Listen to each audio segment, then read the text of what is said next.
자, 안녕하세요. 저는 AMPM 글로벌 컨설팅 본부 배익중 마케터입니다. 지난 영상에서 한번 처음으로 인사를 드렸는데 곧바로 다음 주에 영상을 또 찍게 됐네요. 지난주에는 이제 좀 많이 큰 틀에서 마케팅의 방향성 설정이라는 내용으로 좀 얘기를 드렸었는데요. 오늘은 그 내용의 좀 더 세부적인 내용인 광고주님들 그리고 광고주님들의 고객, 이렇게 두 가지에 대해서 좀 더 세부적으로 알아보는 방법에 대해서 좀 얘기를 드려보려고 합니다. 이전 영상을 혹시 못 보신 분들 계시면 이제 이쪽에 링크 터치하시면 바로 전 영상 보실 수 있으니까요. 꼭 한번 보시고 오시길 바라겠습니다.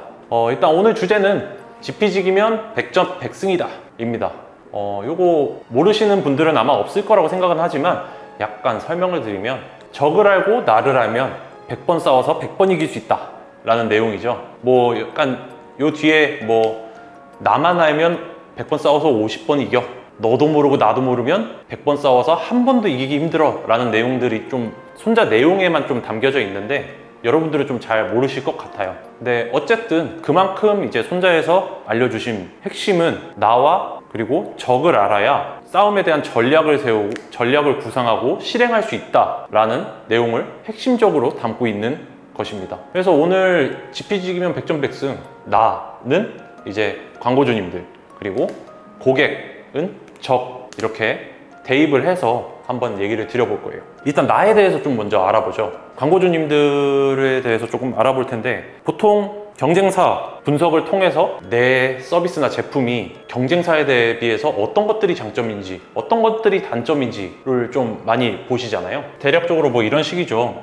간단하게 두 칸만 하겠습니다. 자사하고 이제 뭐 A사가 있는데, 홍삼에 대해서 예를 들어보면 자사 거는 젤리, A사 거는 캔디, 둘 다 먹기 쉽습니다.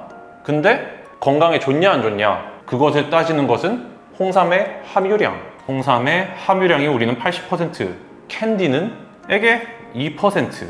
그러면 우리는 여기서 차별점을 가지고 가는 거죠. 이거를 이제 포지셔닝이라는 툴을 사용해서 좀 정리를 해보면, 보통 포지셔닝은 이런 식으로 그림을 그립니다. 뭐 여기서 좀 구분되어 있는 것들 중에 홍삼 함유량 낮음, 여기는 높음, 그리고 이쪽은 먹기 쉬운가? 오케이.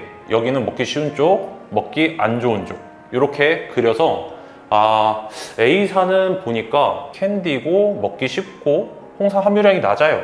그러면 홍삼 함유량이 낮고 먹기 쉬운 이 위치에 A사를 그려보는 겁니다. A사는 여기 있겠고요. 자사는 그러면 분명히 여기 있겠죠? 이쪽에 있을 겁니다. 80%니까 뭔가 애매해요. 뭔가 애매하죠. 뭐 이런 회사도 있을 거예요. 그냥 홍삼 꿀 절임 해가지고 홍삼을 꿀에다가 절여가지고 이렇게 판매하는 그런 회사들도 있을 테니까 거기를 좀 생각을 해보면 먹기 불편하겠죠? 근데 홍삼 함유량은 우리보다 높을 수 있어요. 그럼 뭐 약간 이런 식으로 뭐 B사라고 생각을 하고, 그래서 우리 브랜드는 이런 포지션을 가지고 있구나 라는 내용을 이해하시면 됩니다. 사실 이 경쟁사 분석을 좀 간략하게 진행을 해서 뭔가 끝에 이렇게 몰려있지만 사실 이런 형국이 돼요. 막 비슷한 것들이 너무 많아서 이런 형국이 되기 때문에 그런 경우를 대비해서 또 다른 전략을 또 펴야겠죠. 그럴 때는 어쨌든 지금은 좀 예시를 드는 거니까 좀 단순하게 진행을 하겠습니다. 그래서 우리는 이런 포지션을 가지고 있구나 라는 생각을 하는 겁니다. 그러면은 우리 그럼 완전 제일 장점이 뭐야? 먹기 쉬운 진짜 홍삼이다, 이런 키워드가 가능하겠죠. 먹기 쉬운 진짜 홍삼, 얘는 먹기 힘든 진짜 홍삼이고, 얘네는 먹기 쉬운 가짜 홍삼이잖아요. 가짜 캔디, 홍삼 캔디 하시는 분들에게 미안한데 대신 이거는 맛있습니다. 어쨌든 이제 먹기 쉬운 진짜 홍삼이라는 뭔가 포지션을 잡은 거죠. 타사에 비해서 우리는 먹기 쉬운 것만이 아니라 진짜 홍삼이야, 홍삼이 80%나 들어갔어 라는 포지션을 취하는 겁니다. 자, 그러면 저에 대해서는 어느 정도 알아봤어요. 아까 말씀드렸듯이 이렇게 나오는 게 아니라 무슨 가격, 뭐 품질, 맛, 온갖 이제 객관적인 것들을 포함한 주관적인 것들까지 모두 포함한 그런 지표들을 나열을 하면서 면밀하게 이제 경쟁사랑 분석을 하는 건데, 좀 오늘은 예시니까 간단하게 하겠습니다. 그래서 먹기 쉬운 진짜 홍삼이다, 그러면 이건 누가 필요할까 라는 생각을 해보는 거예요. 이제 나에 대해서 어느 정도 알았으니까 그러면 적을 알아야겠죠. 적, 고객을 알아야겠죠. 고객이 누군지도 모르잖아요. 지금 먹기 쉬운 진짜 홍삼을 누가 찾을까요? 바쁜 사람이 찾겠죠. 바쁜 사람. 또는 어린 아이의 어머니가 찾을 수도 있어요. 왜냐면 먹기 쉽잖아요. 이거는 이제 남편한테도 주고 이제 뭐 자식들, 이제 아들, 딸한테도 먹일 수 있고, 그리고 나이 많으신, 이빨 약하신 어르신분들도 드실 수 있다. 그러면은 완전히 이게 어머니가 타겟층인데요? 그럼 어머니로 한번 해보겠습니다. 이런 식으로 이제 고객 타겟층을 좀 넓게라도 처음에 잡는 것이 중요하죠. 그래서 어머니라고 생각을 해볼게요. 자, 이런 과정을 지금까지는 이제 경쟁사 분석과 포지셔닝을 진행을 했다면, 여기서부터는 이제 바로 이어지는 것이 바로 고객 페르소나입니다. 고객 페르소나. 근데 페르소나 요거 많이 들어보셨을 거예요. 아마 그 뭐 가상의 인물 고객을 하나 정해가지고 만들어가지고 그 사람을 뭐 분석하는 거 아니야? 맞습니다. 근데 제가 여기서 한 가지 더 스텝을 들어갈 거예요. 고객 여정을 분석할 겁니다. 이 부분이 상당히 중요한 게, 여기서 이제 어떻게 매체를 어떻게 활용할 건지, 어떤 광고 소재를 사용할 건지, 이런 것들이 다 좀 약간 추출이 된다고 할까요? 약간 추출을 하기 편한 부분이기 때문에 이렇게 꼭 고객 여정을 진행을 하셔야 됩니다. 자, 고객 페르소나 할 때 항상 하는 거, 가상의 인물 만들기. 자, 아까 어머니로 한다 그랬죠? 이현정님이네요. 이제 제가 만든 가상의 고객은 이제 32살이시고요. 마케팅 회사에 다녀요. 마케팅 회사. 보통 이게 몇 년 차라고 씁니다. 뭐 6년 차라고 쓸까요? 그리고 6살 아들이 있음. 6살 아들. 그리고 바쁜 남편이 있어요. 그리고 나이 많으신 부모님. 이렇게 세팅을 한번 해볼게요. 사실 이거보다 더 좀 진행이 돼야 됩니다. 뭐 취미라든지 교우 관계는 어떤지, 주로 이제 어디로 놀러 다니는지, 이런 것들까지 다 세팅을 해야 되는데 조금 더 간단하게 해볼게요. 여기까지가 이제 고객 페르소나에 대한 부분이고요. 이제부터 고객 여정을 짤 겁니다. 자, 고객 여정은 보통 이런 식으로 짜요. 그래프를 이런 식으로 그려서, 여기가 이제 기분입니다. 기분. 이런 식으로 3단계로만 나눌게요. 이렇게 최하일 때 여기를 찍겠습니다. 이제 여기를 뭐 보통 이제 페르소나를 짤 때는 제일 작은 게 하루 단위, 조금 길다 일주일 단위, 한 달 단위, 1년 단위, 이런 식으로 짜요. 그래서 뭐 1단위가 될 수도 있고 뭐 반나절 단위가 될 수도 있고요. 근데 저는 일단은 하루를 좀 해보겠습니다. 그럼 여기가 24시간이라고 치고, 여기가 12시간, 여기가 0시, 요렇게 할게요. 좀 한 가지만 더 설정을 할게요. 계절은 여름입니다. 지금이죠, 지금. 우리 이현정님은 마케팅 회사를 다니면서 바쁜 남편이랑 같이 맞벌이를 하고 있어요. 맞벌이를 하는 와중에 6살짜리 아들이 있으니까 유치원도 가야 될 거 아니에요. 자, 여기까지 이제 취침입니다. 여기 6시라고 치면 6시에 남편이 출근을 해요. 출근하면서 이제 이현정님도 깼어요. 기분이 안 좋아요. 저놈의 인간, 조용히 좀 나가지. 뭐 이런 얘기를 하시죠, 보통 이제 어머님들이. 기분이 안 좋아요. 잠깐 깼어요. 뭐 7시쯤에 이제 일어났습니다. 여기서 기상해서 기분이 아직도 안 좋죠. 계속 안 좋아요. 이제 여기서부터 아들 깨우고 등원 준비를 합니다. 아들 유치원 데려다 줘야 되니까. 아들 유치원 데려다 주고 자기도 출근했어요. 여기가 9시 출근. 자, 출근을 했습니다. 기분이 안 좋아요. 근데 이제 조금씩 좋아지기 시작합니다. 이제 점심시간이 오거든요. 점심시간에 생각해보니까 그런 거예요. 날이 너무 더워. 그러니까 정오에 이제 12시쯤 되면 이제 슬슬 덥기 시작하잖아요. 자기도 이제 느낀 거죠. 덥네. 와, 남편은 밥도 안 먹고 나가고 들어와서 야근하다가 들어와서 밥도 안 먹고 자고. 그러니까 집에서 잠만 자는 것만 보니까 걱정이 되는 거예요. 남편이 더위를 먹지는 않을까? 내 아들은 어떨까? 생각해보니까 우리 부모님도 걱정돼. 이런 생각이 문득 듭니다. 자기가 더워 보니까. 그래서 걱정을 해요. 다시 기분이 안 좋아요. 다시 기분이 안 좋아서 막 이러고 있다가 이제 직장 동료가 커피 한잔 하자고 카페로 부릅니다. 카페로 나가서 다시 기분이 좋아졌습니다. 카페로 나가서 이제 직장 동료분하고 얘기를 하다가 푸념을 하는 거죠. 남편하고 애들하고 뭐 이제 부모님도 그렇고 나이도 많아가지고 이제 날이 더우면 걱정돼. 이런 얘기를 막 하는데 직장 동료가 뭐 보양식 같은 거 먹어야지, 아니면은 건강식 이런 것들을 이제 얘기를 해주면서 빨리 이제 챙겨 드려라, 이런 얘기를 하니까 막 핸드폰을 쳤습니다. 근데 보양식은 말이 안 돼요. 어차피 가족끼리 밥 먹을 시간이 없거든요. 보양식은 말이 안 되니까 때려치고 건강기능식품, 뭐 영양제, 뭐 이런 것들 막 찾아다닙니다. 그러다가 홍삼을 발견해요. 홍삼 발견. 그래서 그 홍삼도 종류가 많죠. 이제 여기저기 찾아보다 보니까 홍삼 꿀 절인 것도 있고 홍삼 캔디도 있고 홍삼 젤리도 있네.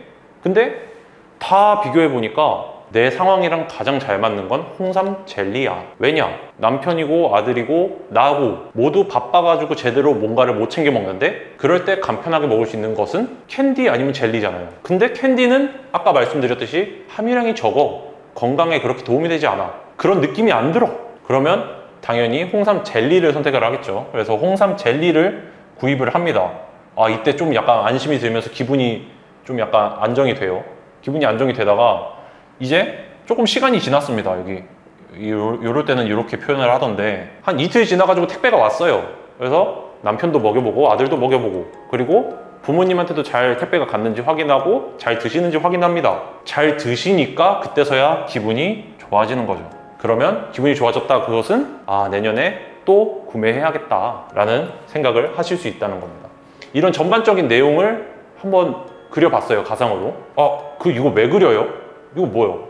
이거 뭐하러 그려? 라는 생각이 드실 수도 있는데 아니죠. 이현정님은 여름에 들어와서 더위가 느껴지니까 가족들을 걱정하기 시작했어요. 그 가족들을 걱정하기 시작할 때부터 잠재 고객입니다. 그렇다면 우리 잠재 고객은 누구냐? 여기다가 좀 따로 그리겠습니다. 우리 잠재 고객은 가족을 걱정하는 사람이 될 수 있겠죠. 잠재 고객 1. 그 다음에 주로 바쁜 사람들이 찾네. 바쁜 사람들 이퀄 직장인이 되겠죠. 바쁜 사람들이 찾네. 그리고 뭔가 자기가 먹는 게 아니라 약간 선물을 하는데? 선물한다. 선물로 구매하는구나 라는 내용들을 아는 겁니다. 그럼 이거 조합하면 타겟층을 어느 정도 잡을 수 있겠네? 이 타겟층으로 처음에 조금 크지만 그래도 안 잡는 것보다 나으니까 이렇게 잡고 진행을 해보자. 그러면 이 사람들은 도대체 어디서 우리 제품을 만났죠? 자, 생각해보면 이현정님은 카페에서 직장 동료가 말한 건강식 보양식에서 유입돼서 홍삼으로 넘어왔어요. 그렇다면 우리는 이런 전략을 세울 수 있겠죠. 건강식 보양식에다 키워드 광고 때려, 잠재 고객 데려와, 경쟁사들 고객을 뺏어오자, 이런 전략을 세울 수도 있고 홍삼이라는 키워드에서 뭔가 구매가 일어났네? 그러면은 이 사람이 그냥 홍삼을 찾았을까요? 키워드 검색을 했겠네, 이런 생각을 했을 수도 있고, 또는 이미 이때 걱정할 때 요 시점에 우리 카카오 모먼트로 DA 띄워가지고 이런 걱정할 만한 사람들한테 다 띄워. 그럼 그 중에 100명 중에 1명은 구매하겠지, 이런 생각을 가지고 카카오 모먼트 DA를 띄우는 겁니다. 그리고 보면은 이제 시간대도 어느 정도 이제 가늠이 되죠. 물론 이게 정확하다고 말할 수는 없지만 설정을 안 한 것보다 100번 나으니까 이렇게 시간대도 대략적으로 어느 시간대에 좀 더 나올 것 같아. 근데 일단 풀로 돌리고 아마 이게 맞는지 한번 보자. 어느 정도 대충 데이터가 나오면 맞나 보다. 남들보다 먼저 시간 설정 걸어버리는 거죠. 그러면 이제 좀 더 그쪽에 광고가 집중되니까 남들보다 한 발짝 앞서 갈 수도 있다. 이런 이런 전략들이 가능하게 하는 것들이 바로 지피지기면 백전백승이다. 역시 이제 옛날 말 들어서 손해볼 거 하나 없다라는 점을 항상 느낍니다. 그래서 오늘은 전반적으로 나에 대해서 알고 고객에 대해서 더 정확하게 아는 방법에 좀 말씀을 드려봤는데요. 이제 광고주분들도 이런 식으로 이제 고객 페르소나도 잡고 경쟁사 분석을 하면서 자기 포지셔닝도 한번 잡아보면서 우리가 어떤 식으로 마케팅을 진행해야 될지에 대해서 고민을 해보시는 것을 추천드립니다. 이런 내용이 좀 수반되지 않으면 사실 이제 왜 해야 되는지가 뭔가 이해가 잘 안 가실 수도 있어요. 그래서 저번 영상에서 좀 말씀을 드렸던 것이 왜 해야 되는지를 중요하게 생각해야 된다고 말씀드렸었죠. 네, 일단 그래서 오늘 영상 내용은 여기서 이제 끝이 났고요. 다음 영상은 이제 좀 더 이론적인 내용보다는 좀 더 매체에 대해서 설명을 드려볼 생각입니다. 지금까지 영상 봐주셔서 정말 감사하고요. AMPM 글로벌 컨설팅 본부의 배익중 마케터였습니다. 감사합니다.